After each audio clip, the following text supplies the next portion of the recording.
Pessoal, vamos começar mais um episódio aqui, né, do nosso talk show 360 Talk X da Questão. Hoje o convidado nosso é um cara super especial, um cara que eu tenho um apreço imenso. Acho que nós nos conhecemos há uns 2 anos atrás, né? Lá na EVG ainda, cara. 2 ou 3, é. Uns 2 ou 3 anos atrás. E que é uma das maiores referências, né, da cirurgia de transplante capilar, tricologia de transplante capilar do Brasil. Empreendedor, médico, cara super referência, um cara humano e amigo. Então eu não vou ficar te lambendo muito não, viu, Otávio? Porque você já está sendo muito lambido ultimamente. E hoje, assim, cara, eu queria te agradecer o tempo, agradecer por gastar um finalzinho de noite aqui, pré-feriado, amanhã é feriadão. Fiquei com medo de você fugir, bicho. Não, falei que você que eu vinha, pô. Não fuge não. Tamo aí. E hoje o bate-papo, Otávio, aqui é o seguinte. Eu gosto de trazer, eu estava brifando um pouquinho antes da dinâmica do X da Questão, o legal desse bate-papo aqui, o que a gente quer trazer à luz do dia aqui é o seguinte, cara, numa jornada tão vitoriosa, cheia de desafios, quais foram os vários X da Questão que aconteceram? A gente brinca, não tem uma coisa só, né? Pô, foi aquilo ali, foi o ponto de inflexão, foi a virada, mas eu quero que você leve lá para mim, lá o Otávio, antes de escolher medicina. Eu gosto de trazer, de antes de escolher a universidade para frente, e nós vamos bater nesse papo daqui pra frente. Tá. Por que você escolheu medicina? Cara, acho que a gente nunca teve oportunidade de conversar sobre isso. Você participou daquela hora inaugural da minha mentoria? Participei, que foi massa. Então foi. Mas eu não posso falar por você, porque ela envolve muita coisa. Então, eu fazia, quando eu terminei o terceiro ano, no colégio, eu não sabia que eu tinha 17 anos. Minha mãe era advogada e meu pai engenheiro. Aí eu fiz na PUC, eu fiz vestibular para engenharia e na Federal eu fiz para direito. Caramba. E eu passei nos dois, Os dois. E larguei os dois. Cedo? Começou e largou logo cedo? A engenharia eu larguei com 2 meses. O direito no final do primeiro ano da faculdade de direito. E quando eu não sabia o que eu ia fazer não, mas eu sabia que não era aquilo. Então, quando eu fui largar a faculdade de Direito, eu avisei na minha família, né? Ó, você é da faculdade. Não é bem isso, não. É federal, não sei o quê. Nossa, era federal ainda. Era. Aí eu falei que eu não ia trancar, eu ia largar o negócio. Aí o pessoal deu uma surtada, né? E o que você vai fazer? Eu falei, não sei, não, mas isso aqui não é... Não, então tranca. Eu falei, não vou trancar porque senão eu não vou não vai ter... me dedicar para a próxima coisa. E eu larguei o troço. E eu fui fazer uma orientação vocacional. Aí deu que eu poderia fazer direito, se eu quisesse, e que talvez medicina. E eu era muito apegado com minha avó. E como a minha avó, o sonho dela era ter um médico na família, eu decidi tentar então medicina. Isso foi o primeiro X. Mas você também não tinha certeza? Não, tinha não, cara. Tinha não. Mas eu queria muito passar. Aí eu larguei a faculdade de Direito em maio. Eu lembro que eu descansei em junho. Fiquei um mês descansando, assim. E a partir de julho eu comecei a estudar. Estudei, assim, absurdamente. Tinha uns 19 anos? Não, 19. E estudei absurdamente. Em 6 meses aí eu passei em medicina, assim. Bem na medida, mas eu passei. E na Federal? Federal também. E aí você fez o curso todo e por que você escolheu plástica? Fiz o curso todo, aí de novo. Final do curso, eu não sabia o que eu ia fazer. Eu lembro que eu gostava muito de cardiologia. Eu entrei em contato com um primo meu de Curvelo, que é ortopedista. Dr. Antônio de Mello, Toninho de Mello, não esqueço, velho. Aí eu falei, Toninho, eu gosto de cardiologia, você acha que eu faço cardiologia ou faço cirurgia? Aí ele, não, faço cirurgia que dá mais dinheiro. Aí eu fui pra cirurgia geral. E fiz, eu sabia que não era aquilo ainda. Aí no final da cirurgia geral, como eu gostava de cardiologia, eu falei, eu vou unir os dois e vou fazer a cirurgia cardíaca. Fui pra USP, cara, passei na USP. Comecei a residência lá. Só que logo eu vi que não era cirurgia cardíaca. Aí eu dei aquele baque de novo, igual na época da faculdade de Direito. Puta, o que eu tô fazendo aqui? Lá na USP. Falei, nossa, largar esse troço aqui de novo, que preguiça. Mas larguei. E naquela época, eu tava muito sofrido, eu tava sem grana. dando plantão em São Paulo, no interior, morrendo de trabalhar lá, na USP. E a coisa que eu mais precisava, que eu pensava assim, poxa, quando eu tiver uns 40 anos, cara, eu não quero trabalhar sábado à noite, não. Eu tô aqui nesse CTI aqui, eu vou fazer plantão todo sábado, 24 horas no CTI. Eu não quero estar aqui não, cara. Então não vou fazer esse negócio não, vou fazer outra coisa. Não sei o que é, não. E no que eu larguei e fui voltando para Minas aos poucos, eu comecei a dar plantão no CTI lá de Conselheiro Lafayette. Caralho. Igual você falou, esse negócio do X, né? Tem alguns momentos que marcam a gente. É. E eu tava de plantão lá em Lafayette, um sábado à noite, e entrou um cirurgião plástico da cidade. Eu não tenho muito, tem um tio dele, chama Henrique.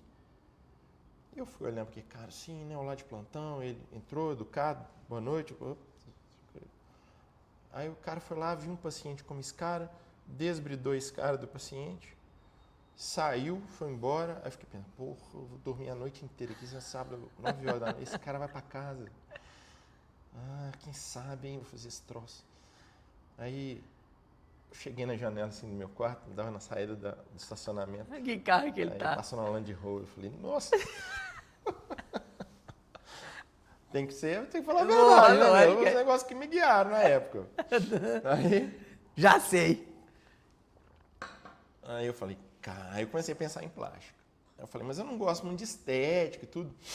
Mas tem uma área que eu gosto, que tinha um colega meu do Loyola que tinha um lábio leporino, aquelas fendas palatinas. Eu vou fazer isso e vou trabalhar com cirurgia plástica reparadora.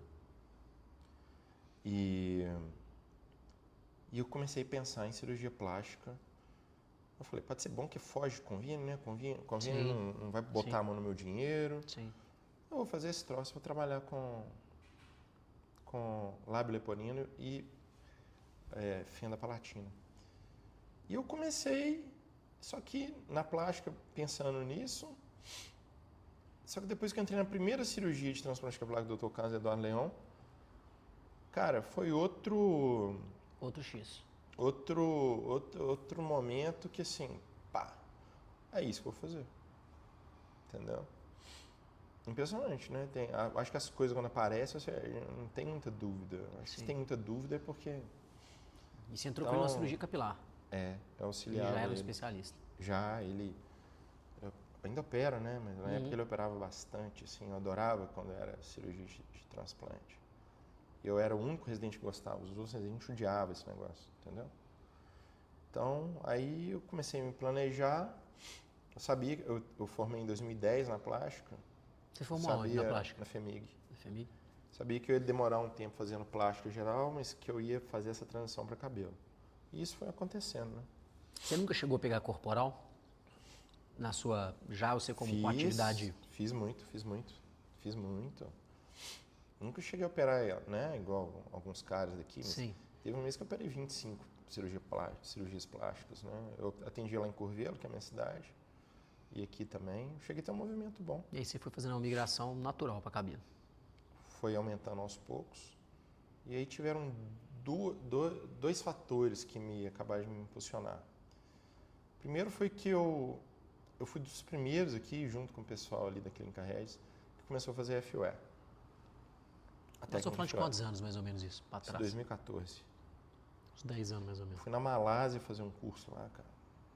No curso eu conheci um americano, fiquei amigo do americano lá no congresso, consegui ir para a clínica dele, o Dr. Cole, que foi um dos criadores dessa técnica. Aí fiquei uma semana com ele lá, só olhando, e voltei e comecei a fazer. Que foi uma mudança de mercado, não foi, cara? Foi a mudança de mercado. Os pacientes o paciente é muito ligado no YouTube. Então eles vinham o YouTube lá de fora e começaram a procurar. No que eu fiz FOS chegando, oferecendo, era praticamente só eu que fazia, o pessoal da rede estava começando também.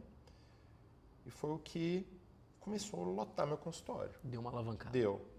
E a outra foi que em 2013 eu passei no concurso da Polícia Civil. Eu lembro que na época, você vê como é que era bom, eu lembro que o concurso da polícia pagava todas as minhas contas, entendeu? tinha pouca conta. Não é que era muita, não, né? Tinha pouca conta. Pagava tudo. Aí eu falei, pronto. Agora eu vou trabalhar só com cabelo, porque é só com o que eu gosto. Vou aumentar o preço das outras cirurgias e a polícia vai me sustentar aqui. Agora eu faço só o que eu gosto. E aí o troço Foi. foi. Cara, me conta um negócio aqui. Dentro do mercado de transplante capilar, o que mudou no mercado nos últimos 10 anos, assim? Dessa época que, porra, essa lógica de franquias, como é que tá o mercado hoje? Qual a visão que você tem de mercado hoje, cara, assim, dessa especialidade em específico? A questão é a seguinte, naquela época, vou te dar um exemplo, BH, tinha o Marcelo Pittion, Carlos Eduardo Leão, depois o Zé Rogério Reis, que já fazia, acho que eu fui o quarto que cheguei, pensa numa cidade desse tamanho. Pois é, tamanho do mercado. E assim, sim, mas também naquela época o mercado também era menor, né? Sim, Mas tinha menos comunicação, mais divulgação do procedimento. Então, eu acho que os pacientes apareciam mais espontaneamente. Numa época que não tinha ninguém fazendo, por exemplo, desde a época que eu era residente, eu começava a me vender como, não é cirurgião plástico não, eu já falava para meus amigos, toda festa aqui eu ficava olhando para a careca dos caras, falando, vou consertar isso aí, você vai ficar careca, eu vou te operar daqui a uns anos, hein, não sei o quê. E isso faz diferença, mas esse negócio espontâneo começou a gerar, né, como eu era, vamos dizer assim, tinha pouca gente no mercado, já funcionava. Então, os pacientes para mim foram aparecendo muito espontaneamente. Muito. Hoje em dia, deve ter o quê? 100 pessoas em Belo Horizonte fazendo. Então, tem 100 pessoas que falam, que fazem. Comunicando. Exato. Então, o negócio fica mais difícil para quem está começando, entende? Sim. Eu acho que o esforço para quem está começando é muito maior. Eu acho que necessita... Estava até conversando com... Estava te falando antes, um médico da minha época querendo trabalhar com isso. Ele é ortopedista querendo trabalhar com isso. Eu falei, cara, eu acho que hoje o que vai definir se você vai ser bem sucedido ou não é nem tanta parte técnica. É só capacidade de venda. Você sabe usar o Instagram bem? Você sabe gravar vídeo bem? Você fala bem? Você é bonito? Você gosta de se vestir bem? Não sei o quê. Então, assim... A preocupação, né? Tem que pensar muito... Hoje é todo um contexto, né? Sim. Não é só... O primeiro não que a gente recebe é o não da percepção, né? Exato. Então, tem mudado o mercado. Por exemplo, eu estou com 47. Mas os meninos que entram no mercado hoje, meninos de 32, têm uma desenvoltura no vídeo que eu não tenho. Fala, parece um ator da Globo falando, entendeu? E convence. Sim, com certeza. Então, assim, o mercado mudou. Hoje necessita um profissionalismo muito maior para se trabalhar nessa parte que não é regida pelos convênios, vamos dizer assim. Sim. Né? Cara, essas franquias prostituíram muito o mercado ou não? Essas N franquias aí. Qual o peso que elas têm no mercado hoje? O que elas influenciam no mercado? Vou chamar de mercado médico tradicional, né? Do médico, um consultório, com uma clínica, uma clientela, sem essa pegada de escala, de... Não, Daniel, sinceramente, cara, todo mundo mete o pau e tudo. Eu vejo um pouco diferente. Para mim, afetou zero. Não dá para comparar a minha cirurgia, o valor, o preço da minha cirurgia com o que eles comem. Então, são mercados diferentes. Perfeito. São produtos diferentes. Mas o que eu acho que eles trouxeram é o que esse cara do Stan fala, vamos popularizar o mercado de transplante, deixar acessível, né? Cara, em certo ponto, sim. Eles deixam esse produto mais acessível para uma população que não poderia pagar acesso. O que eu cobro. Sim. Entende? E existe esse mercado. Existe.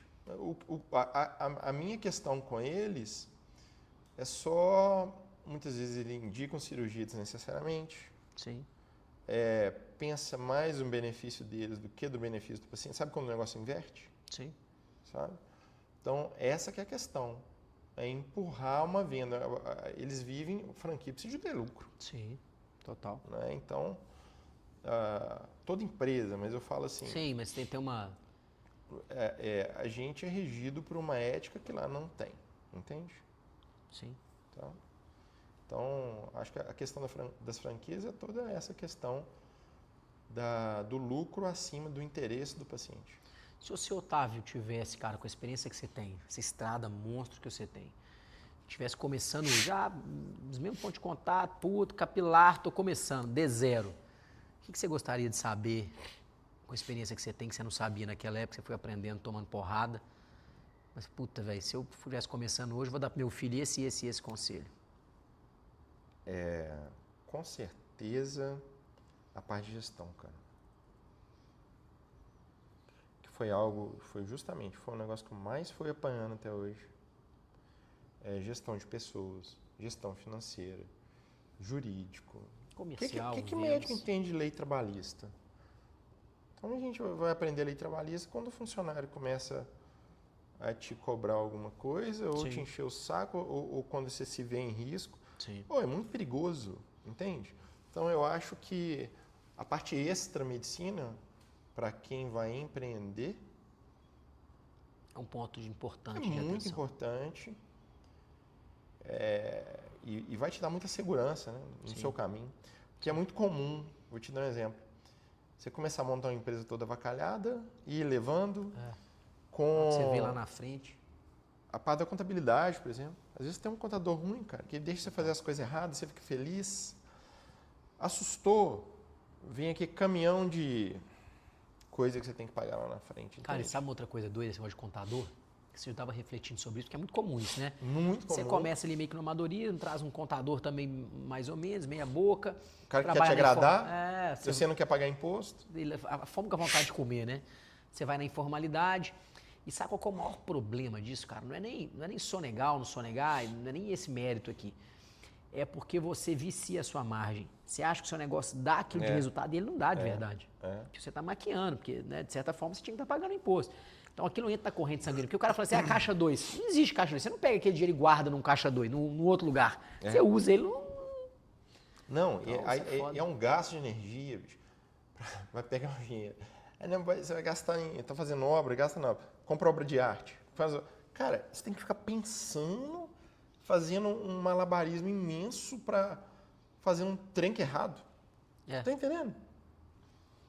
Cara, não deixa eu te vale, que perguntar, vai mais cedo ou mais tarde vai aparecer. Não dá. Chega uma hora que tem fim, como. né? E deixa eu te perguntar uma coisa, por que você teve essa veia acadêmica? Você sempre teve ou foi uma coisa que foi acontecendo? Porque você acaba, né? Eu quero falar até puxar o assunto da Hair Science aqui, que é hoje, sem a menor sombra de dúvida, a maior iniciativa, o maior empreendimento de formação, transferência de conhecimento, transferência de experiência para, né, tricologistas e profissionais da área de transplante capilar. Como é que surgiu isso na sua vida? Em que ponto você falou, cara, isso é um negócio que eu tenho vocação? Porque você sabe que você tem.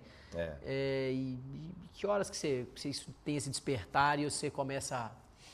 Não. Porque você tem uma trajetória de transferência de conhecimento, de congresso para cá, é monstro, para o mundo todo. Onde é que isso nasce no você?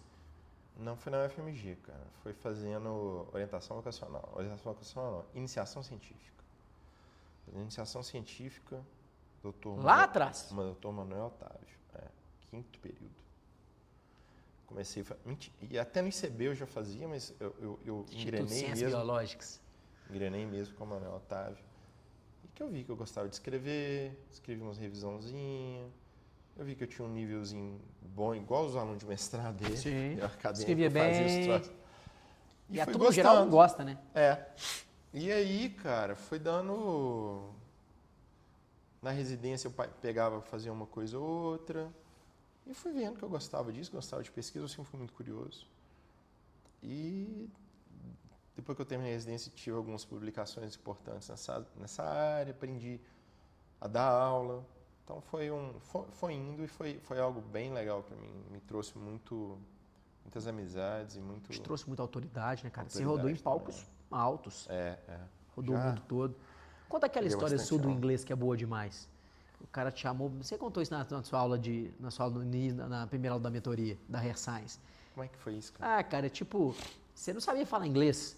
Aí, porra, você foi fazer uma aula lá, tem um negócio desse, não tem? Não, tem. Qual foi sua primeira aula internacional? Você falou, puta merda. Isso foi na Bélgica, cara, 2015, mas foi num congresso menor, ensaiei pra caramba e fui fazer. Fiz umas aulinhas ali no Life Center, eu operar, depois ia pra aula de inglês. E Mas aí quando eu peguei a minha primeira aula, consegui minha primeira aula no Congresso Mundial, 2016, em Las Vegas. Eu fui 15 dias antes para os Estados Unidos. Eu falei, não, eu vou antes que eu vou dar uma treinada. E peguei um Airbnb numa casa de família. E tô lá na casa de família, eu sozinho, né? Eu aluguei um quarto. E fiquei lá. Aí um dia o cara falou, Otávio, você é médico. Você tem uma grana. Por que você não fica no hotel? Pegou um quarto aqui. Eu falei, é para conversar com você. Eu tenho uma aula daqui 15 dias e eu preciso treinar meu inglês antes.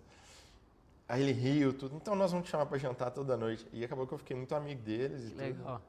E a aula foi muito boa. Valeu muito a pena ter feito isso. Assim. Não, bom pra caralho, velho. Cara, como é que é? Conta um pouquinho pra gente hoje a iniciativa da Hair Science. Onde é que nasce a Hair Science aqui? Cara, é um projeto legal. A gente criou ela em 2022.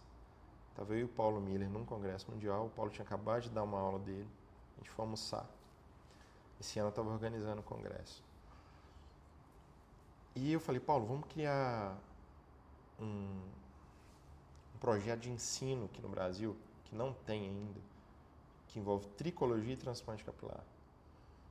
E minha ideia era fazer um cursão, igual tem nos Estados Unidos, tem um curso lá em St. Louis, que eu fiz e que eu adorei, queria fazer aqui no Brasil.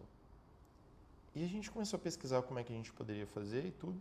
Disso virou a plataforma, que hoje é a maior plataforma de ensino de transplante capilar e tricologia que tem no Brasil, a mais séria, que tem mais médicos cadastrados. E daí também as nossas mentorias, né, nessas áreas. E foi desenvolvendo. Né? A gente já criou vários cursos e cada ano a gente mexe alguma coisinha e vai adaptando para o que a gente gosta mais de fazer. E é uma coisa que você quer levar para frente? Sim, a gente dá um trabalho, né, Daniel? Dá. Tem uma empresa que dá um trabalho que tem custo. Parece que não, mas dá pra caramba, velho. Toda empresa dá, mas é o que eu falei com o Paulo esse ano. Paulo, acho que a gente tem que voltar nas raízes, entendeu? Vamos voltar no propósito inicial, que é fazer o curso para o maior número de médicos possível e trazer um conhecimento de ciência mesmo nessa área que as pessoas geralmente... é muito comercial, né? A gente quer voltar mais para a ciência. Profundidade técnica. E é o que a gente vai fazer esse ano. A gente já está organizando um congressão, deve ser aqui em Belo Horizonte. Então, fiquem de olho aí, quem gostar da área. Né? Cara, e qual que é a diferença do paciente? Qual que é a característica do paciente masculino? Seu público é predominantemente masculino, né? Sim. Qual que é a diferença do homem na decisão da compra para uma mulher, por exemplo, da cirurgia plástica tradicional, corporal e tal? Você acha que tem diferença? O cara é mais objetivo, não é? É mais ligado a preço, não é? Não, eu acho que não sei te falar, Daniel. Talvez o homem seja mais... Mas também o paciente que me procura é um paciente que busca justamente isso, sabe? Ele quer ir operar com um médico tradicional, sabe? Sim, com referência. E não numa clínica que ofereça champanhe Fast para ele food. na entrada, exato. Não quer paparicagem, sabe? Então, Sim. Pelo menos assim, para mim, e eu gosto disso, o paciente, ele me procura muito querendo uma medicina mais tradicional mesmo. Sim. Mais séria, mais tradicional, mais menos comercial, menos cheia de, sabe? Firula. Então, eu vejo isso, na época eu operava muita mulher, a mulher vai muito em busca de sonho, né? Então, muitas vezes com expectativas irreais, tem essa dificuldade na plástica. Sim, sim. A corporal, então, isso é mais evidente, né? Tem essa dificuldade. Né? O paciente do cabelo, ele, de um modo geral, é mais realista. Sim. Tá? E hoje você tem muita paciente mulher? O mercado de transplante para mulher é grande ou não? É um mercado ainda pequeno? Cara, é um mercado grande, mas é um mercado mais difícil. Por isso que é um mercado mais inexplorado. Porque é uma cirurgia muito mais difícil. É muito mais difícil agradar uma Você mulher. não raspa, né? Eu não raspo. Pouca gente faz isso no mundo. E é muito mais difícil agradar uma mulher do que agradar um homem com transplante capilar. Porque a mulher, ela vai querer um resultado perfeito, cara. E você conseguir um resultado perfeito no transplante capilar feminino, você tem que ser muito bom. Mesma coisa na Você sobrancelha. faz o transplante de fio longo? Faço.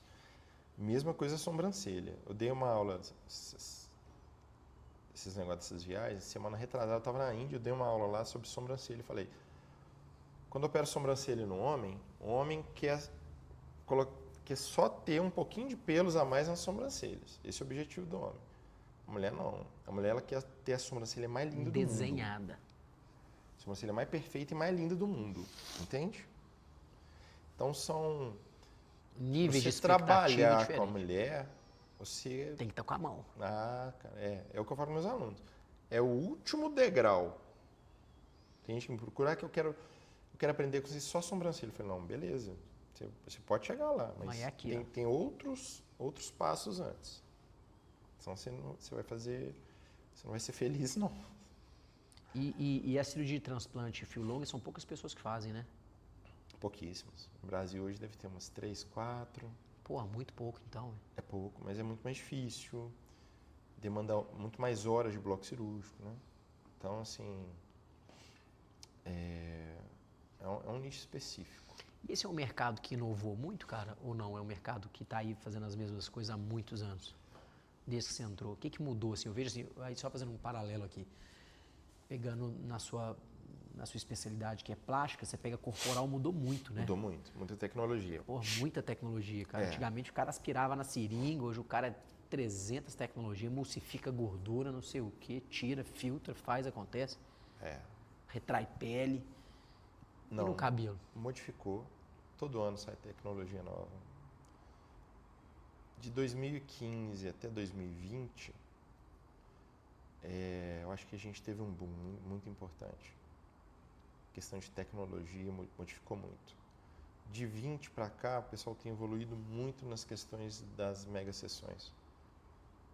Evoluindo para cirurgias cada vez maiores, entende? Mega sessões fala mais folículos no transplante capilar.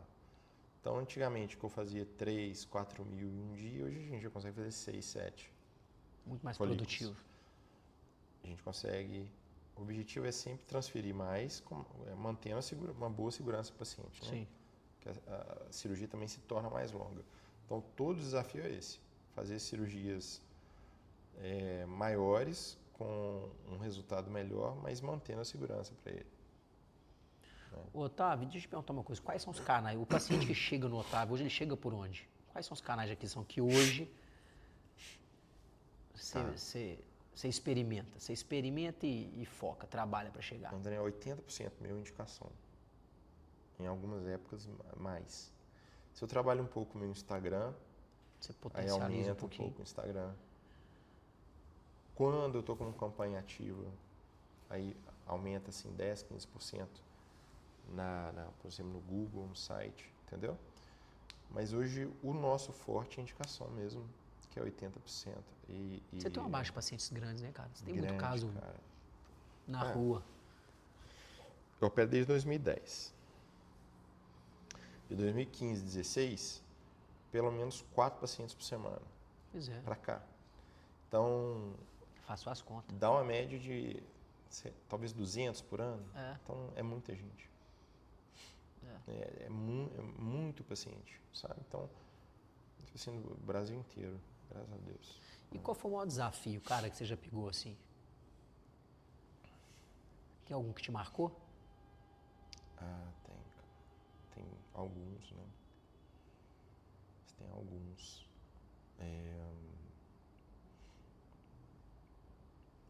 Talvez, cara, o maior foi uma menina do Rio Grande do Sul que veio fazer uma correção comigo. Ela tinha feito um transplante mal feito e veio fazer uma correção comigo. E veio, trouxe pai, mãe, a menina linda, mas estava com os cabelos aqui na frente, sabe? Esse cabelinho bem feio mesmo. Bem sem vergonha. E eu decidi fazer com fio longo, já para dar um alívio para ela, porque o fio longo já mostra o resultado no final, né? Imediato. Foram 12 horas de cirurgia, eu tava exausto, assim. Aí no final a menina vai olhar no espelho, eu falei, nossa senhora, tem que aprovar, né? Aí ela foi olhar, adorou, os pais também lá, todo mundo começou a abraçar, foi bem legal. Massa. Tiveram alguns, né? Mas essa cirurgia de cabelo foi bem legal. E desafio no negócio, agora empreendendo o Instituto Transplantar. O que hoje é o seu maior desafio como empreendedor? E aí falando de Instituto Transplantar especificamente. E quando que você migrou de Otávio Boaventura para Instituto Transplantar? Sempre foi Instituto Transplantar? Não. A Transplantar começou a ter uns 4 anos. E eu tinha um consultóriozinho menor no Contorno, em frente ao Life Center. Que eu gostava de lá, cara. Eu comecei tudo. Apreço. Só que era uma recepção pequenininha, tinha 4 cadeiras na recepção, já, às vezes tinha gente em pé no corredor, talvez não dava mais. Vinha paciente de outro estado, chegava lá para operar comigo. Falava, é isso aqui? Achei que era melhor. Não, é tranquilo, até que não ligava, não. Mas acabou que precisava unificar, né? Meu centro cirúrgico não era no mesmo lugar. Então hoje a gente tem tudo unificado, né? Vou fazer 5 anos. E com a chegada dos outros médicos também, né? A partir de 2016 veio o Ismael, a Yara, que trabalhou comigo um tempo. Então, eles vieram me ajudar e foram ter os casos deles, né? E aí a gente começou com essa necessidade de criar um instituto, né? Que veio com a proposta de educação também, de ensino. E que é o que a gente faz hoje, né? Não é só transplante capilar. A gente tem toda uma formação de profissionais na área de instrumentação cirúrgica. Já formei mais de 30 que passaram lá comigo. Mais de 40 médicos receberam a nossa formação. Então tem toda um propósito assim, né, de educacional e profissional. Não só o que envolve o transplante capilar. Sim, é um ecossistema mesmo. Sim, com certeza. Cara, e para mais uma coisa que eu tenho dúvida aqui, é mito ou verdade Turquia? O paciente daqui sai daqui mesmo para ir para a Turquia ou isso é? Ainda sai. Antigamente saía sai mais. Sai mesmo? Velho? Sai. Antigamente saía mais porque a Turquia começou numa época em que o dólar era muito barato, né? 2015, 16, o dólar era 2,5, 3, entendeu? Então valia mais a pena. E não tinha esse tanto de clínica que tem hoje. Sim. Tem uns caras bons lá? Tem, mas a maioria é muito ruim. A maioria não vale a pena, chega a ser perigoso. Eu já fui lá algumas vezes, conhecer, tenho alguns amigos. As normas de vigilância sanitária variam conforme um país e outro, cara. Isso é óbvio, Sim. Entendeu? E se tem alguma coisa que presta nesse Brasil, é essa tal dessa vigilância sanitária. Você sabe disso, você é dono de hospital, você sabe como é que funciona. Então, aqui as coisas são bem rígidas. Outros países eu não vejo isso, mas assim, eu não vou ficar citando país, né? Mas tanto que eu já viajei e tudo, cara. Eu vejo essas normas de segurança aqui no Brasil são excelentes, de verdade. Sim, talvez melhor que os Estados Unidos. Mas o cara vai por preço? É muito diferente? A maioria é. Eles conseguiam pacotes aí de $2.000, sabe? Pô, no 2x2 era 4 conto, puta merda. E a passagem aérea era também muito mais barata. E não é só isso. Chega lá, já foi em Istambul? Já.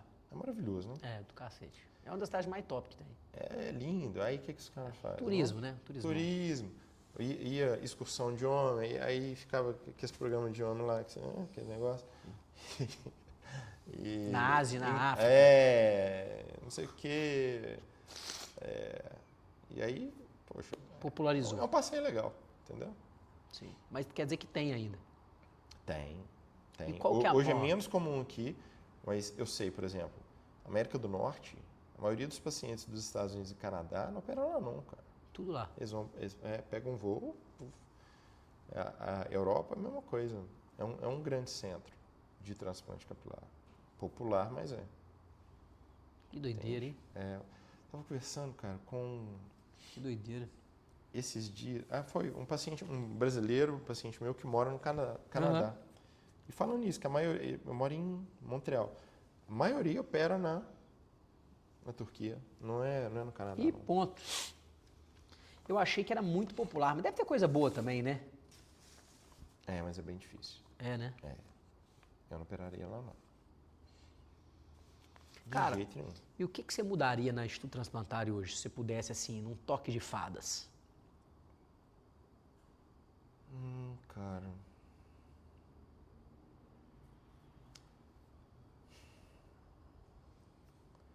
O que eu preciso hoje, Daniel? Vou falar eu, Otávio, né? Interesse pessoal, não necessariamente da empresa. Hoje em dia, como eu já corri demais, eu já tenho um caminho percorrido e tudo, hoje em dia eu sinto mais falta de liberdade. Acho que a gente já conversou sobre isso. Então, para eu ter essa liberdade, hoje em dia, por exemplo, com essas viagens a congresso que eu faço, eu tenho dificuldade em viajar e deixar o instituto funcionando. Sim. Então, o que eu gostaria mesmo é de aumentar o volume, o trabalho dos outros médicos que estão comigo, aumentar a autoridade deles. É uma dificuldade que eu tenho. Porque o negócio foi sempre muito mais centralizado em mim. Sim. Entende? Então, por exemplo, início de dezembro, eu já tenho o meu calendário de viagens do ano e a gente já vai marcando cirurgias para os outros médicos para aquelas viagens. Justamente para eu não... Sim. Sobrecarregar. Hoje em dia eu sinto muita essa falta dessa liberdade, cara. Cara, assim, a gente citou ali do seu consultório ali em frente ao Life. Hoje, quando você olha para o que o Instituto Transplantário, né, é hoje, e porque pode virar, você tem saudade de ter um lugarzinho menor, menos desafios de gestão, uma coisa mais... beleza, um volume legal, mas uma coisa ali mais médico do jaleco branco. Ou você não, você fala, não, cara, eu gosto desse desafio que está aqui. Não, cara, nem saudade não. Porque ali é muito importante para muita gente. Sim. Né? Não só para os pacientes, eu nem estou falando nem para os pacientes em si, mas é toda a quantidade de profissionais que se formam, que aprendem, que crescem ali em todas as áreas, sabe? Sim. A gente faz um trabalho muito legal, muito... diferente mesmo. Muito... E você vê o crescimento. Por exemplo, todas as minhas instrumentadoras eu pego do zero. Chega lá para mim e não sabe lavar uma mão, calçar uma luva. Cara, foram comigo para Itália, para Dubai, viaja o mundo, ensina profissionais, tá entendendo? Elas têm uma importância para a comunidade médica, não só eu, né? Então, isso é muito gratificante para mim. Sim. E Né? você gasta energia Me move, nem falou dinheiro ainda. Sim. Mas isso hoje é algo que me faz Sim. ter energia para mover o lugar, entende? Que tipo de... Você tem fama de ser um cara carrancudo, você sabe, né? Você tem fama de ser um cara durão. Um engenheiro misturado com um médico, com um advogado, que deu isso aí. Exatamente. Que tipo de líder que o Otávio é? Ai, cara, que pergunta, hein, Daniel? Cara, durante muito tempo eu fui eu era um cara que impunha muito pela força, sabe? Uhum. Pela posição. Pela imposição, exatamente. E depois eu comecei a mudar. Eu acho que hoje eu dou muito... Não que eu não impunha. Claro, não que você não abra, não que você não coloque sua posição. Mas você mas envolve. Mas hoje eu vou muito mais pelo exemplo. Sim. Pela força de trabalho, pela retidão das condutas. Demonstração do caminho é aqui e tal. Exatamente. Eu acho que hoje... Talvez, eu tô longe, na minha opinião, tô longe de ser um bom líder, mas eu já fui muito melhor. Hoje eu sou muito melhor do que eu já fui no início. Maturidade, né, cara? Desenvolvimento. Exato. Você é um cara que gosta desse tipo de conhecimento, de... Você busca esse tipo de coisa? Total. Nossa, muito. Muito, muito, muito, muito. Sempre fazendo pelo menos uma, 2 vezes por ano. E é uma das coisas que eu preciso ter mais liberdade para fazer. O último que eu fiz tem um ano foi com o Murilo Gun, em São Paulo. Pois é, você sabe que eu Um tenho até negócio curiosidade. massa do Murilo. Eu lembro quando você voltou, você me falou, cara, é massa demais. Massa demais, é. Porque é totalmente diferente, né? Tava até na moda, mas assim, pô, É. quando você fez, era um negócio totalmente diferente, velho. É muito legal. Foi com empresários assim, do Brasil inteiro, de vários ramos.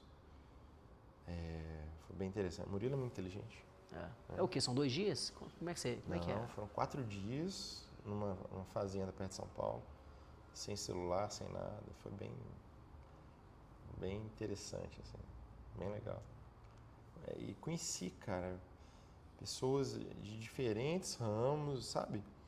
Olha que interessante. Lá eu conheci uma menina que me indicou um cara que me ajudou a montar minha mentoria. Tanto que o networking é importante, né? Que dia? Abre acesso tá demais. entendendo? Esse negócio é muito doido, porque você é um cara que investe nisso, né? Em você. Eu vejo que você faz curso, você tá com a gente lá na DR, lá na EVG, você fez naquela época, você é curioso para buscar. E o tanto que isso vai te abrindo caminhos, né, velho? Não, Isso é um trem bizarro. Eu vejo o cara que não faz isso, porra, num lugar que você vai, conhece uma pessoa e, enfim, vai fazendo essas coisas. Não, e o mais legal, todo curso que eu faço, eu vou operar um careca, filho. Tá pago. Tá pago. Do lado do Murilo mesmo, eu operei Tá pago. um músico dele, o Dr. Luiz, gente boa demais. Ai, cara, muito bom. Ô, bicho, show de bola. Pra gente fechar aqui o nosso bate-papo, a gente falou um pouquinho sobre isso, falou um pouquinho de gestão, mas eu queria que você fosse direto e profundo ao mesmo tempo. Você precisa dar 2, 3, o máximo de conselhos possível para um residente do seu nicho. O cara que está entrando agora no mercado, um mentorado seu. Você fala, cara, vou resumir para você aqui, bicho, algumas coisas para você não errar, que eu errei, você não precisa errar. Fecha para mim aí com isso. Fala, cara, vai nesse caminho, não viaja na maionese, preocupa com isso, não preocupa com aquilo, tem interesse nisso, não tem interesse naquilo. O que você faria um overviewzão aí pra gente? Não, eu acho que todas as áreas da medicina estão difíceis, né? Tá tudo cada dia mais difícil, não tem nada fácil, cara. Eu acho que ele tem que trabalhar com uma área específica que ele gosta muito, porque isso facilita. Nichar. Isso impulsiona. Quando você trabalha com algo que você ama, que você gosta, que você tem facilidade, o seu esforço ele é multiplicado. Tem uma força, tem uma energia extra, entende? Sim. O troço flui mais leve. Né? É diferente quando você acha a sua habilidade, quando você acha algo que você gosta, o troço vai, cara. Então, eu acho que você se cansa menos, você vai no fluxo, vai no flow e o troço vai mais fácil. Essa é a primeira coisa. Achar algo que ele goste genuinamente. Segunda questão, começar correto. Vai correto desde o início. Então, e como que ele vai começar? Óbvio, a gente sai da residência aprendendo uma boa técnica, né? Treinando uma mãozinha boa. Preparado academicamente. Mas ele vai ter que ter bons consultores, bons parceiros. Consultor jurídico, contábil, de gestão. Né? E já começa correto. Ficar 5 anos com um contador ruim pode arruinar ele o resto da vida, né? É terrível. Atrasar 10. Tá louco. Então, já começa correto. E eu acho que hoje em dia, principalmente com essa questão de redes sociais e tudo, eu investiria muito em vendas. Aprender, entender, profissionalizar. Dos meus alunos, os que vão mais adiante são os que vendem melhor. Não são os melhores tecnicamente. Uhum. Os caras que se vendem melhor, que têm mais autoconfiança, que demonstram, que sabem demonstrar para o público, né, uma confiança maior, que se expressam melhor, é impressionante isso. Eles vão mais longe. Então, esse investimento em vendas é muito importante. Que é treinável, né, cara? Total, total. Quantas pessoas a gente já viu, por exemplo, começar no Instagram gravando um videozinho, horrível. Mais ou menos. Depois vai... Ó, que você vê lá na frente, melhor, fala, caramba. não sei o que, daqui a pouco o cara Mesmo estoura. esses caras estourados em internet mesmo, esses caras gigantes, os antes e depois, são uns negócios bizarros, né? Sim, com certeza. Então é tudo treinável, né? Mas a pessoa tem que querer. Eu acho que, né, dentro de cada, mesmo se você não quiser montar uma mega empresa e tudo, o seu CPF você tem que se vender bem. Né? Bom demais, meu brother. Brigadaço. Isso aí, meu amigo. Tamo junto.